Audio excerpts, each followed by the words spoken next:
Pain heals. Chicks dig scars. Glory lasts forever. Welcome back to the channel. Thank you so much for checking out this video. Hope you're having a fantastic day, getting pumped for the Fever game. Shout out to the 19. We are going to talk a little bit about this matchup. Clash of the Titans playing with the big boys, or in this case, girls. Although I know some of you will find it in your heart to get offended and go, oh, it's women. Anyway, defending champs and the upstart underdog. Huge early season measuring test. Battle tested team going deep in the playoffs and winning a title versus the best player in the world.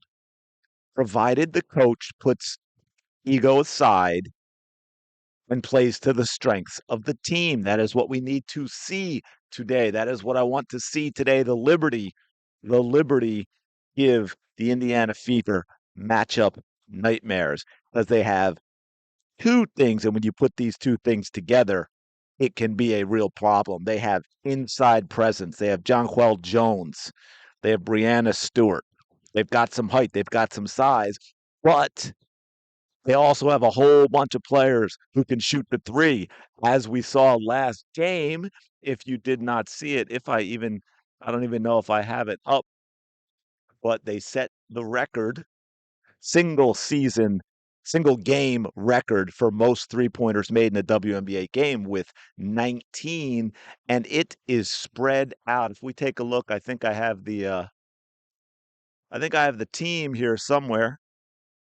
Somewhere's the team, right? If we take a look at this, Natasha Cloud, 4.5 threes a game. Stewart, 3.5. Jones, 3.5. Burke, 3.5, who came off the bench and had an awesome game. Inescu, 5. Right? We've got a Marine, 3. We've got a bunch of players shooting and making the three-pointer. I was going to say taking three-point attempts. I confused my words, put them together. But anyway, the point being, if we check this out, three-point attempts per game this season. Look at these numbers. The Liberty sit at 4th with 27.5 a game. Now, what is really surprising when you look at the players that we have, Sophie Cunningham, and I know she only played one game, Lexi Hull, Caitlin Clark, Kelsey Mitchell, Dewana Bonner, and Natasha Cloud, she's on the Liberty, Natasha Howard. They're not great. I'd say they're maybe about average, but they can shoot the three as well. And yet, unlike last year, we got to go all the way down to tied for 10th to find the Indiana Fever in three-point attempts. It is not their game to not be taking three-pointers. Tied for 10th. There's only two teams shooting fewer three-pointers than the Indiana Fever. That's not right. That is not right. Now, if we go to points too, right, we've got the Liberty. Now, the Fever are up there at second, but we've got the Fever 95.5 points a game. They both teams, so I kind of call it a wash. The stats are skewed a little bit favorably in that both teams blew out the Chicago Sky. I think we also saw, if we take a look here, despite their size, we can see with a little hustle and aggression, you can get rebounds against the Liberty because Angel Reese is 1-on-3 and she just keeps getting the ball back. So you can absolutely get the ball back against this team. But the Liberty they're great across the board. Obviously defending champs. They upgraded the team. Natasha Cloud wasn't here last year. I think she had 20 last game. Also dishing out some assists. You can see they're over 51% from the field, shooting 28 threes a game, and they're doing that at almost a 42% clip. So they're doing a lot of things well offensively.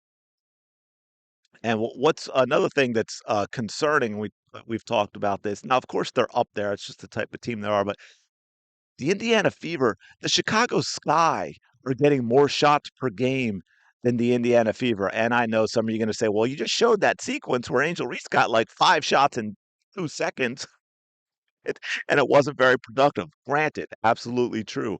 But this goes to what I want to see with the Fever is, again, more up tempo, less Caitlin Clark off the ball. If you want to neutralize the one other thing I wanted to show that was concerning, because we talked about this before, and now you can see it. Look at opponent points, second chance points, okay? Which is what I talked about in the pregame going into the Atlanta Dream, that the Fever need to minimize second chance points. They need teams to be one and done, and then they need to get that rebound and be out and running for a couple of reasons. I mean, one, you just don't want to give up offensive rebounds. Correct? Correct.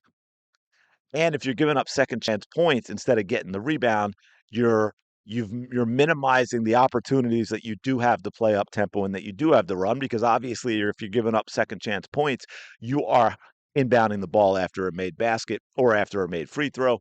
To that point, again with another concern, you know what I have not seen this year that I saw a lot last year was the Fever actually getting easy buckets in transition after the other team scores, after a made bucket. That is how good Caitlin Clark is with the ball in her hand. I showed it in the post game with that one pass to Sophie Cunningham. That I think was the only opportunity where I saw Caitlin Clark get the ball or be given the ball by her teammate in order to run tempo like that. They were playing, we're going to walk uphill through snow without shoes 5 miles each way to school every morning.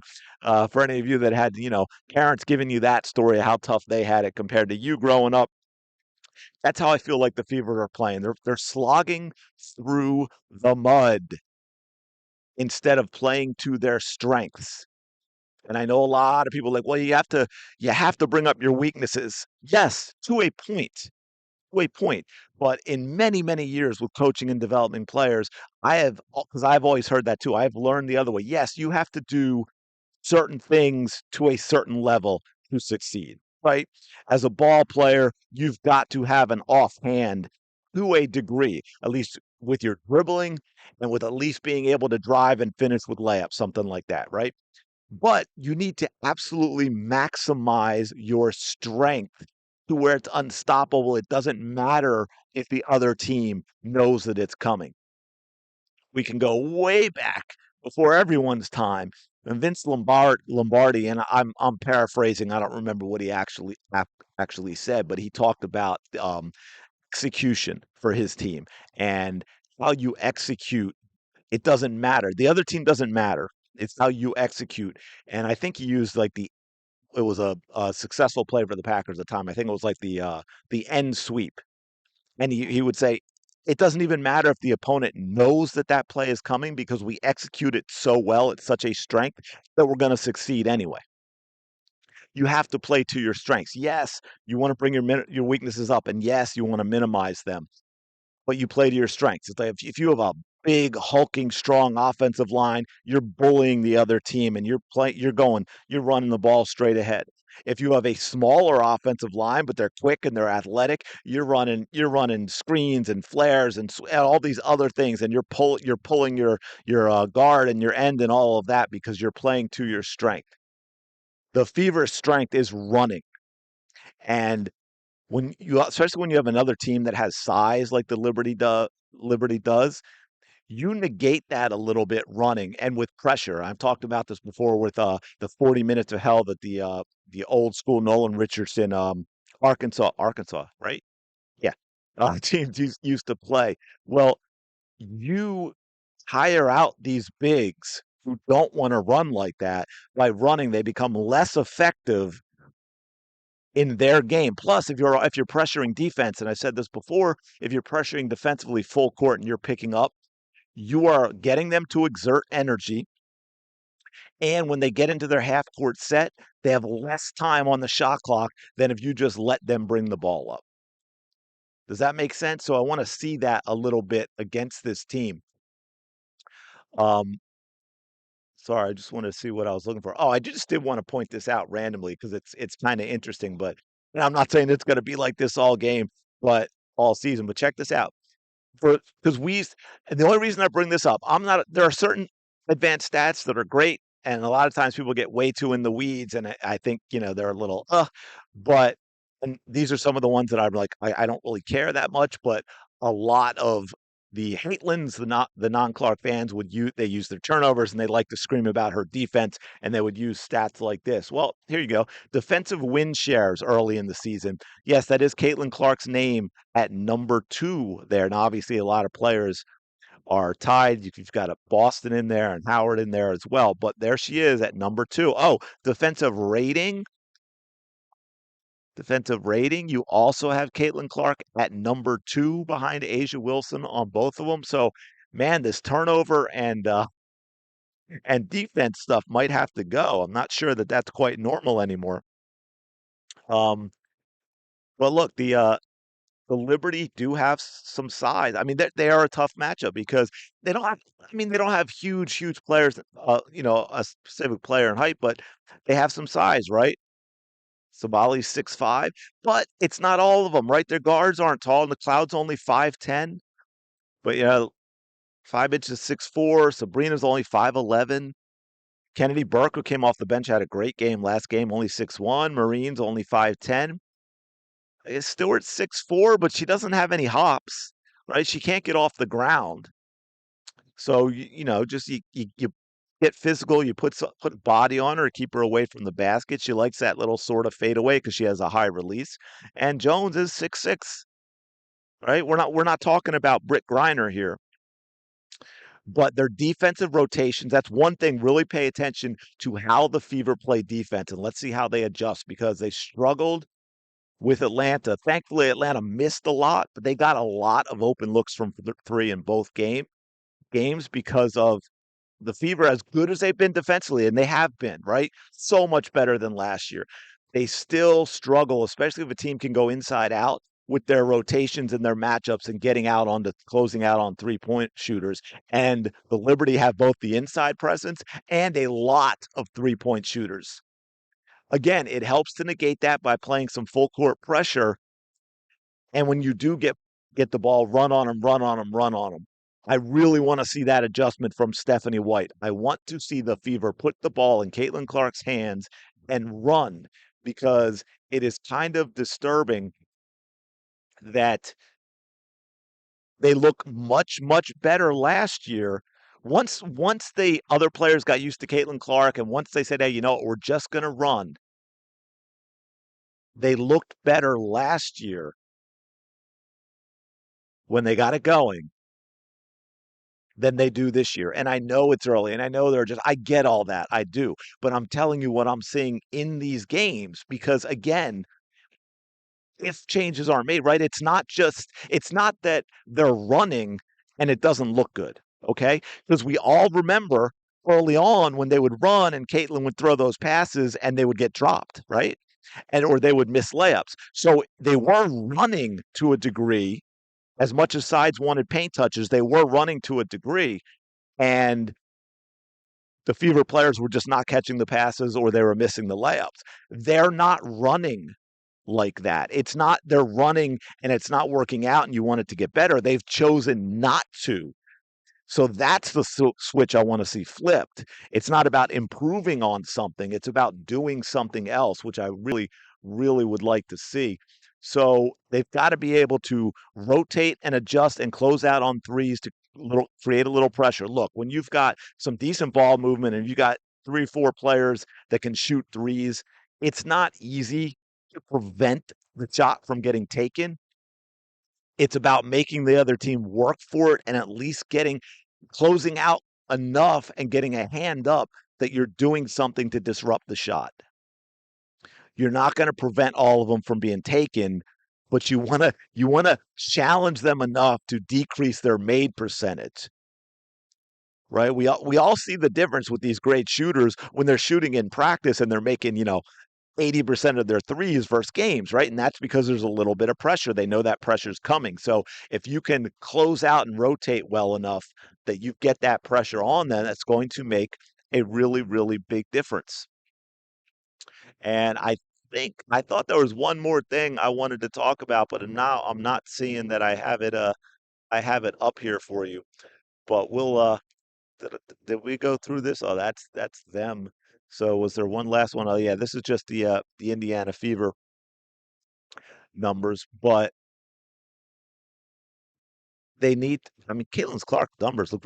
The free throw thing is weird, but otherwise the numbers look pretty good. Again, I don't think Kelsey Mitchell should be leading the team in shots, although she should be up there. Caitlin Clark taking 14.7. That is about her overall average last year. But remember, that is very much skewed because she wasn't taking nearly as many shots early. I remember in covering those early games and looking at, and she's taking 11 plus shots a game, 12 plus shots a game, and it creeped up over the season. So I need to see her shots go up. They need to go up. Last thing I'm going to leave you with in terms of lineup, I think long term one, again, I don't have any faith that we will, but I want to see Michaela Timpson again, throw her into the deep end. Let's see what happens. Breanna Turner didn't even get off the bench, so let's play Turner, especially when you have, Timpson, especially when you had Aaliyah Boston in foul trouble who only played 23 minutes. I love seeing Dantas play.